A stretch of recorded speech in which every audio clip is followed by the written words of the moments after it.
ഫലം പുറത്തു വന്നിരിക്കുകയാണ്. ആസാം, തമിഴ്നാട്, പുതുശ്ശേരി, കേരളം, ബംഗാൾ. പശ്ചിമ ബംഗാളിൽ ഇത്തവണ മരണ പോരാട്ടമാണ്. നാലാമതും ജയിക്കാൻ വേണ്ടി തൃണമൂലിന് ജീവശ്വാസം നൽകുന്ന മമതയുണ്ട്.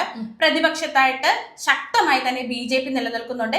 ഇത്രയും കാലം ഭരിച്ചതുകൊണ്ട് അവിടെ ഭരണം വീണ്ടും കിട്ടണം എന്ന് വാശി പിടിച്ച് CPM ഉണ്ട്. അതിനോടൊപ്പം തന്നെ അരനൂറ്റാണ്ടായിട്ട് ഭരണം ലഭിക്കാത്ത കോൺഗ്രസും ഉണ്ട്.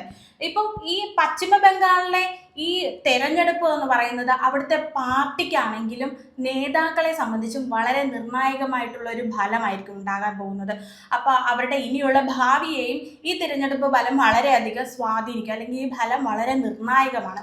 ഇപ്പം പശ്ചിമ ബംഗാളിലെ നിയമസഭാ സീറ്റുകൾ എന്ന് പറയുന്നത് 294. ഇതിൽ ജയിക്കാൻ വേണ്ടത് 148 സീറ്റുകൾ ഉണ്ടെങ്കിൽ അവർക്ക് ഭരണം തുടരാം.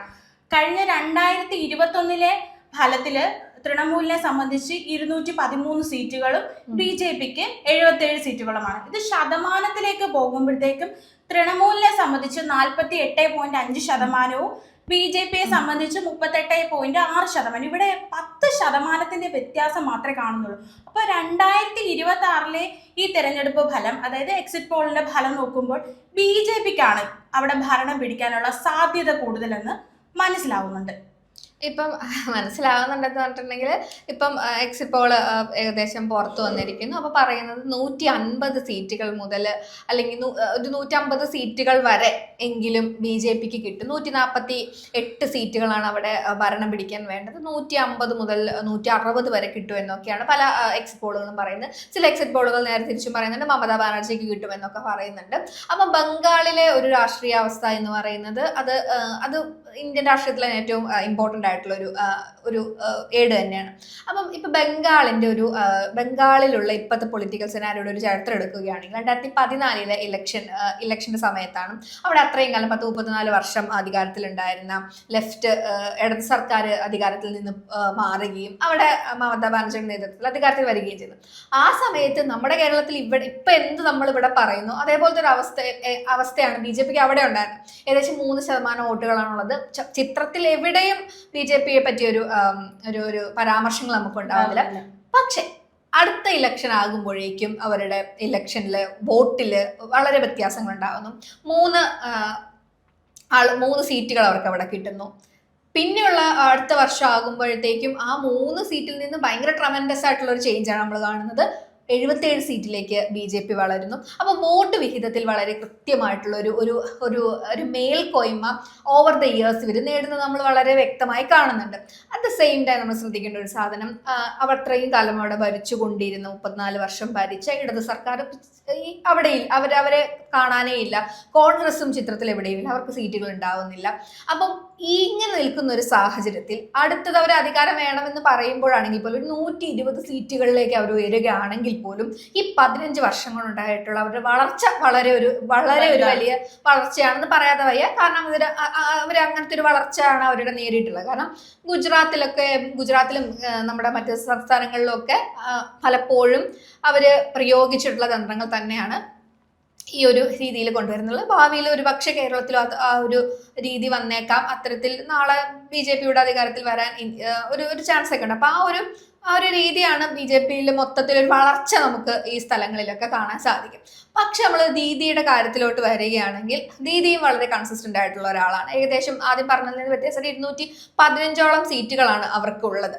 അപ്പം 2 ഭൂരിപക്ഷത്തോടു കൂടിയിട്ടാണ് മമതയുടെ ഭരിക്കുന്നത്. അങ്ങനെ ഇരിക്കുന്ന ഒരു സാഹചര്യത്തിലാണ് ഈ SIR അടക്കമുള്ള കാര്യങ്ങൾ വരുന്നത്. അങ്ങനെ വരുമ്പോൾ തന്നെ ഇത്തവണത്തെ ഇലക്ഷൻ ഏകദേശം 92.47% അവിടുത്തെ പോളിംഗിന്റെ ഒരു റേറ്റ് വരുന്നത്. അപ്പം ഇത്രയും ആളുകൾ വോട്ട് ചെയ്യുക എന്ന് പറയുന്നത് SIRമായി ബന്ധപ്പെട്ട കൺഫ്യൂഷൻ കൊണ്ടാണ്. അപ്പം നമ്മുടെ വോട്ടവകാശം നിഷേധിക്കപ്പെടുമോ, നമ്മുടെ പൗരത്വം നമുക്ക് നഷ്ടമാവുമോ എന്നുള്ള ചിന്തയിൽ നിന്ന് കേരളത്തിൽ നിന്നൊക്കെ ഒരുപാട് ആളുകൾ പോകുന്നു. നമുക്കറിയാം ഇപ്പൊ ആ ഒരു സമയത്ത് മൊത്ത തൊഴിലാളികളും അതിഥിതൊഴിലാളികളും നമ്മുടെ ഇവിടുന്ന് പോകുന്ന ഒരു സാഹചര്യമാണുള്ളത്. അപ്പം അങ്ങനെയുള്ള ഒരു സാഹചര്യം നിലനിൽക്കുമ്പോൾ ന്യൂനപക്ഷങ്ങളുടെ വോട്ട് അവിടെ വളരെ ഇമ്പോർട്ടൻ്റ് ആണ്. അപ്പം അതിൽ പറയുന്ന ഒരു കാര്യം എന്ന് പറയുന്നത് ഏകദേശം 90ഓളം സീറ്റുകളിൽ മുസ്ലിംസിന് പ്രാതിനിധ്യമുള്ള സീറ്റുകളാണ്. അപ്പം അങ്ങനെ വരുമ്പോൾ ആ 90 സീറ്റുകൾ മമതയ്ക്ക് കിട്ടുകയാണെങ്കിൽ പിന്നെ ഒരു 10-65 സീറ്റുകൾ മതിയായിരിക്കും അവർക്ക് അധികാരത്തിലേക്ക് എത്തുക എന്ന് പറയുന്നൊരു കാര്യത്തിലേക്ക് വരുന്നതിനിടെ. അത് ഇത്രയും കാലം ഭരിച്ചിട്ടുള്ള മമതയെ സംബന്ധിച്ച് അത്ര വലിയൊരു ഡിഫിക്കൽട്ട് ടാസ്ക് ആണെന്ന് നമുക്ക് തോന്നില്ല. കാരണം SIR-നെ കുറിച്ചുള്ള ഒരു ഭയാശങ്കകളൊക്കെ ജനങ്ങൾക്കുണ്ട്. അതിന്റെ ഒപ്പം തന്നെ ചേർത്ത് വെക്കേണ്ട ഒരു കാര്യം മമത വോട്ട് ചോദിക്കുന്ന രീതിയാണ്. അപ്പം എല്ലായിടത്തും BJP എപ്പോഴും വോട്ട് ചോദിക്കും ദേശീയതനെ ഫോക്കസ് ചെയ്തുകൊണ്ടാണ് ഇപ്പൊ SIR കൊണ്ടുവരുന്നതും ബംഗ്ലാദേശിൽ നിന്നുള്ള ആളുകളൊക്കെ ഇവിടെ വരുന്നു എന്നുള്ള രീതിയിലാണ് അവർ കൊണ്ടുവരുന്നത്. അപ്പൊ ദേശീയതയാണ് അവർ മുൻപോട്ട് വെക്കുന്ന കാര്യമെങ്കിൽ മമത വളരെ വ്യക്തമായിട്ട് ഒരു പ്രാദേശികവാദത്തേക്കാണ് പറയുന്നത്. അവർ ഭക്ഷണത്തെ പറ്റി പറയുന്നു. അതായത് അവരുടെ ഭക്ഷണത്തിൽ നാളെ ഗവൺമെന്റ് ഇടപെടും. കാരണം പല സ്ഥലങ്ങളിൽ ഇടപെടുന്നത് പോലെ അവരുടെ ഭക്ഷണ കാര്യങ്ങളിൽ ഇടപെടും. അവർ നോൺ വെജ് ഒരു ഒത്തിരി മീനൊക്കെ കഴിക്കുന്നവരായതുകൊണ്ട് അങ്ങനത്തെ കാര്യങ്ങളിൽ ഇടപെടും എന്ന രീതിയിൽ മമതാ ബാനർജി നടത്തുന്നു. അതേപോലെ തന്നെ ബംഗാൾ ഭാഷ അതിന്റെ പ്രാതിനിധ്യം നഷ്ടപ്പെടുന്നതിന് BJP-യുടെ അതിപ്രസരം ഉണ്ടാവുകയാണെങ്കിൽ അതിനൊരു കാരണമാകുന്നു എന്ന് പറയുന്നു. അതേപോലെ തന്നെ SIR കൊണ്ട് എന്ത് ബുദ്ധിമുട്ടുണ്ടാകും എന്ന് ജനങ്ങളോട് പറയുന്നു. അതവർക്ക് മനസ്സിലാക്കി കൊടുക്കുന്ന സാഹചര്യമുണ്ട്. അതേപോലെ തന്നെ കേന്ദ്ര ഏജൻസികൾ പല രീതിയിൽ അവിടുത്തെ ഇലക്ഷനിൽ ഇടപെടാൻ ശ്രമിക്കുമ്പോൾ അവർ നേരിട്ട് അത് ഇറങ്ങുന്ന ഒരു പ്രവണത കാണുന്നുണ്ട്.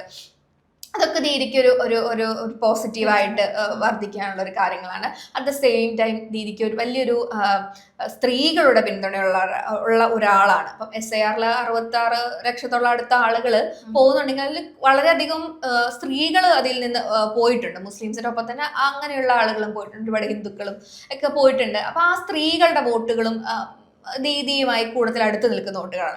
അതേപോലെ തന്നെ ഇപ്പം ഈ എക്സിറ്റ് പോളുകൾ പറയുന്നത് വെച്ചിട്ട് നമുക്ക് പറയാൻ പറ്റില്ല. ഗ്രൗണ്ട് റിയാലിറ്റി പലപ്പോഴും ഭയങ്കര വ്യത്യസ്തമായിരിക്കും. ഇപ്പൊ എക്സാക്ട് ആയിട്ടുള്ള ഒരു ഇത് എക്സിറ്റ് പോൾ പറയുന്നത് ഇപ്പം ഇത്രയും ഇവര് BJP-ക്ക് അനുകൂലമായിട്ട് പറയുന്നുണ്ടെങ്കിൽ പോലും ഗ്രൗണ്ട് റിയാലിറ്റി പലപ്പോഴും വ്യത്യസ്തമാണെന്നാണ് നമുക്ക് അതിൽ നിന്ന് തോന്നുന്നത്. കാരണം ആളുകൾക്ക് ഒരു ഭയമുണ്ട്, എന്തായിരിക്കും SIR-മായി ബന്ധപ്പെട്ട കാര്യങ്ങൾ, അത് എങ്ങനെയായിരിക്കും ബാധിക്കുക എന്നൊക്കെ ഉള്ള ഒരു ചിന്ത ജനങ്ങൾക്കുള്ളത് കൊണ്ട് തന്നെ ഒരു പരിധി വരെ ഈ കാര്യങ്ങളൊക്കെ അതിനകത്ത് അതിനെ ബാധിക്കുന്ന ഒരു ഫാക്റ്റ് ആയിട്ടാണ് വരുന്നത്.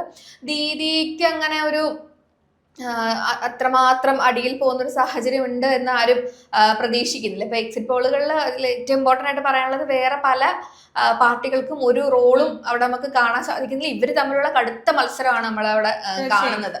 അപ്പം ഇന്നല്ലെങ്കിൽ നാളെ അതിൽ വ്യത്യാസം വരും. അപ്പം അതിൻ്റെ ഒപ്പം തന്നെ നമ്മൾ ചേർത്ത് വെക്കേണ്ട കുറച്ച് കാര്യങ്ങൾ എന്ന് പറയുന്നത്, ഇപ്പൊ ബംഗാളിൽ ഈ ഒരു എക്സിറ്റ് പോളുകൾ വരുമ്പം എക്സിറ്റ് പോളുകൾക്ക് കുറച്ച് നാളുകളായിട്ട് സ്വഭാവം ഈ കഴിഞ്ഞ ഇലക്ഷനൊക്കെ 400 സീറ്റുകളാണ് NDA-ക്ക് അവർ പറഞ്ഞു വെച്ചിട്ടുള്ളത്. അത് ഭരണകക്ഷിക്ക് അവരെ സപ്പോർട്ട് ചെയ്യുന്ന പോലത്തെ ഒരു ഫലമാണ്. ആ ചായ്വ് പ്രകടിപ്പിക്കുന്ന ഒരു ഫലമാണ് എക്സിറ്റ് പോളുകളിൽ പലപ്പോഴും പറയാറുള്ളത്. ഇപ്പൊ 400 സീറ്റുകളൊന്നും കിട്ടുന്ന ഒരു സാഹചര്യം ഒന്നും ഉണ്ടായിട്ടില്ല. പല എക്സിറ്റ് പോളുകളിലും വളരെ വലിയ തെറ്റുകളൊക്കെ കഴിഞ്ഞ തവണ ഇതിന് മുമ്പൊക്കെ സംഭവിച്ചിട്ടുണ്ട്. അപ്പം എക്സിറ്റ് പോൾ ഒരു എക്സാക്ട് ഫാക്ട് ആണെന്ന് നമുക്ക് പറയാൻ പറ്റില്ല. പലപ്പോഴും പിന്നെ ഈ പറയുന്ന പോലെ ഒരു സ്വജനപക്ഷപാതം അങ്ങനെ പറയാൻ പറ്റില്ല. ഈ ഭരിക്കുന്ന പാർട്ടിയോടുള്ള ഒരു ചായ്വുകൾ നമ്മൾ കാണുന്നുണ്ട്. അതേപോലെ തന്നെ ഇലക്ഷൻ ജയിക്കുകയോ ജയിക്കാതിരിക്കുകയോ എന്നതിന്റെ അപ്പുറം ബംഗാളിൽ കുറെ ഇടപെടലുകൾ ഇവർ നടത്തിയിട്ടുണ്ട്. അപ്പം സൈന്യത്തെ വിന്യസിക്കുന്നതായാലും തെരഞ്ഞെടുപ്പ് കമ്മീഷന്റെ ചില പ്രവർത്തനങ്ങളായാലും അതൊക്കെ മമതാ ബാനർജിക്ക് വളരെ നന്നായിട്ട് അത് ഇടപെട്ടുകൊണ്ട് അത് സോൾവ് ചെയ്തിട്ടുണ്ടെങ്കിൽ പോലും തെരഞ്ഞെടുപ്പ് കമ്മീഷന്റെ പ്രവർത്തനങ്ങൾ, സൈന്യത്തെ വിനിയോഗിക്കുന്ന കാര്യങ്ങൾ, അല്ലെങ്കിൽ തെരഞ്ഞെടുപ്പ് ഇതിലുണ്ടാകേണ്ട സുതാര്യത പാലിക്കാത്ത പ്രശ്നങ്ങളൊക്കെ അവിടെ നിലനിൽക്കുന്ന ഒരു സാഹചര്യമാണുള്ളത്. ഈ ബംഗാളിലെ ജനാധിപത്യത്തെ അട്ടിമറിക്കാനുള്ള ശ്രമങ്ങൾ ഉണ്ടാവുമെന്ന് മമത നിരന്തരം ആരോപിക്കുകയും ചെയ്യുന്ന BJP-യെ പറ്റി. അങ്ങനെ ഒരു സാഹചര്യമാണ് അവിടെ ഉള്ളത്. അപ്പം ഇങ്ങനെ നിൽക്കുന്ന ഒരു സാഹചര്യത്തിൽ BJP-ക്ക് അനുകൂലമായിട്ടുള്ള ഈ പോളുകൾ ഒരു പക്ഷേ ഗ്രൗണ്ട് റിയാലിറ്റി അറിയാതെ ഒരു ശാസ്ത്രീയമായ പഠനമില്ലാതെ ചില സമയത്ത് ഇതിന്റെ വിദഗ്ധർ എന്ന് പറയുന്നവർ പറയുന്ന ഒരു ഊഹാപോഹം പോലെയാണ് ഒരുപാട് ആളുകളും കാണുന്നത്. പക്ഷെ എങ്ങനെ ആണെന്ന് പറഞ്ഞിട്ടുണ്ടെങ്കിലും ജനങ്ങൾക്കൊരു സ്വഭാവമുണ്ട്. അവരിപ്പം എക്സിറ്റ് പോളുകളുടെ എടുത്താൽ അവർ ആ അത് ചോദിക്കുന്ന ഉദ്യോഗസ്ഥരുടെ അടുത്ത് പലപ്പോഴും നുണയായിരിക്കും പറയുന്നത്. അവർ എക്സാക്റ്റ് മനസ്സിലുള്ള സാധനം ഹൈഡ് ചെയ്തിട്ടായിരിക്കും പലപ്പോഴും അവരുടെ കാര്യങ്ങൾ പറയുന്നത്. ഇതൊക്കെ എക്സിറ്റ് പോളിനെ മാറ്റിമറിക്കാൻ പോകുന്ന കാര്യങ്ങളാണ്. അങ്ങനെ നിൽക്കുന്ന ഒരു സാഹചര്യത്തിൽ എക്സിറ്റ് പോളുകൾ എങ്ങനെ കണ്ണടച്ചുകൊണ്ട് വിശ്വസിക്കേണ്ട കാര്യം ഇല്ല. അതിനൊരു എന്താ പറയുക, ഒരു എന്റർടൈൻമെന്റ് പോലെയോ ഒരു എന്താ പറയുക, ഒരു ഫൺ, ഒരു പ്രഡിക്ഷൻ പോലെയൊക്കെ കാണാം. അത് ചിലപ്പെങ്കിൽ അത് അതേപോലെ തന്നെയായിരിക്കും പ്രതിഫലിക്കുക. പക്ഷെ പലപ്പോഴും അതിനെ കണ്ണടച്ച് വിശ്വസിക്കേണ്ട ആവശ്യമൊന്നും നമുക്കില്ല. അതൊരു ഒരു ഇലക്ഷന് മുമ്പ് ഒരു കാഴ്ചയോ അല്ലെങ്കിൽ ഒരു എന്റർടൈൻമെന്റോ മാത്രമായിരിക്കും. എന്തായാലും എക്സാക്ട് റിസൾട്ട് ഇരിക്കുന്നത് വരാൻ പോകുന്ന ഇടത്താണ്. ഇപ്പൊ കേരളത്തിലാണെങ്കിലും മറ്റു സ്ഥലങ്ങളിലൊക്കെ ആണെങ്കിലും എക്സിറ്റ് പോളുകൾ പല രീതിയിൽ പറയുന്നുണ്ട്. എന്താണ് ഇതിന്റെ ഒരു ഫൈനൽ റിസൾട്ട് എന്ന് നമുക്ക് അപ്പോഴേ അറിയുള്ളൂ. ഇപ്പൊ ബംഗാളിലെ സ്ഥിതി ഇങ്ങനെയൊക്കെ ആണെന്നാണ് തോന്നുന്നത്. നമുക്ക് കാത്തിരുന്ന് കാണാം.